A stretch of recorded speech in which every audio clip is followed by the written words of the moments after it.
दिल में जो बातें हैं उसे कह देनी चाहिए।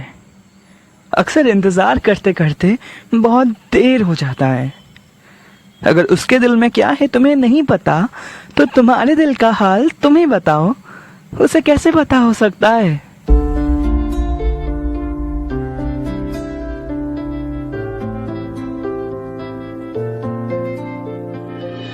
तो चाहता उसे मैं भी था, पर उसे किसी और की चाहत समझ आई। वो मुझे पसंद नहीं करती ऐसा बिल्कुल नहीं, बस भूल इतनी सी हुई कि मैंने उसे बताया ही नहीं। अब अपने ख्यालों को पॉज करके मैं मेन कन्वर्सेशन में वापस आ गया। वो प्यार और अट्रैक्शन के बीच कंफ्यूज थी, तो एक दोस्त होने के हिसाब से उसकी प्रॉब्लम दूर करना मेरा फर्ज बनता था। पर उसका वन साइडेड आशिक होने के नाते कहीं ना कहीं दिल में चल रहा था कि कर देना ब्रेकअप उनका। वो भी तुम्हें बहुत मानती है और अब चांस है तुम्हारे हाथ में, तो अपने हक में बाजी पलट देना। पर कहीं ना कहीं ज़मीर सवाल कर रहा था कि क्या ये करना सही होगा। सुनने में वो दूसरा लड़का एग्जैक्टली तुम्हारे जैसा ही लग रहा है, तो उसके फीलिंग्स का ख्याल ना करना क्या तुम्हें अंदर ही अंदर खुश कर पाएगा। तो इस उलझन कश्मकश से दूर होते हुए मैंने फाइनली उससे कहा, देखो मैं कोई एक्सपर्ट तो हूं नहीं, पर इतना बता सकता हूं कि वो तुम्हें पसंद आया, इसलिए तो तुमने हाँ कहा। उसकी धड़कनों की आवाज तुमने महसूस की, इसलिए तो उस पल तुमने उसे मान लिया। अब कहीं ना कहीं गलती तुम्हारी भी है। क्यों कंफ्यूज क्यों होना है? अगर उसे हाँ कहने के बाद तुम अट्रैक्शन समझ के उससे ब्रेकअप कर लोगे, तो क्या उसका दिल तोड़ना कोई गुनाह नहीं है?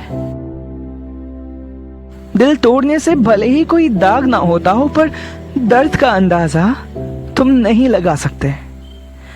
पर हाँ, अगर प्यार नहीं है असल में, तो फोन मिलाओ और बात करो उससे, क्योंकि रिलेशनशिप तुम दोनों का है। अब उसमें साथ रहोगे या खत्म करोगे, ये डिसीजन भी तुम दोनों का ही होना चाहिए।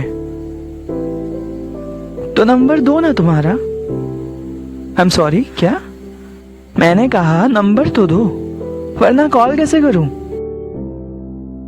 राइटर साहब, आपकी बातें मान के उससे डिस्कशन करना है, पर बिना नंबर के आप ही बताओ मैं उससे बात कैसे करूं? सच कहूं तो मेरा दिमाग बिल्कुल काम नहीं कर रहा। क्या चल क्या रहा है? इसी सोच में मैं जवाब दे ही नहीं पा रहा। तो मेरी खामोशियां, मेरी उलझनों को समझते हुए उसने कहा, राइटर साहब पूरी कहानी सुन ली, पर उस लड़के का नाम पूछा ही नहीं। मैं कब से इंतजार कर रही हूँ कि कब पूछोगे, पर तुमने उस लड़के का नाम सिद्धार्थ है ये बताने का मौका दिया ही नहीं।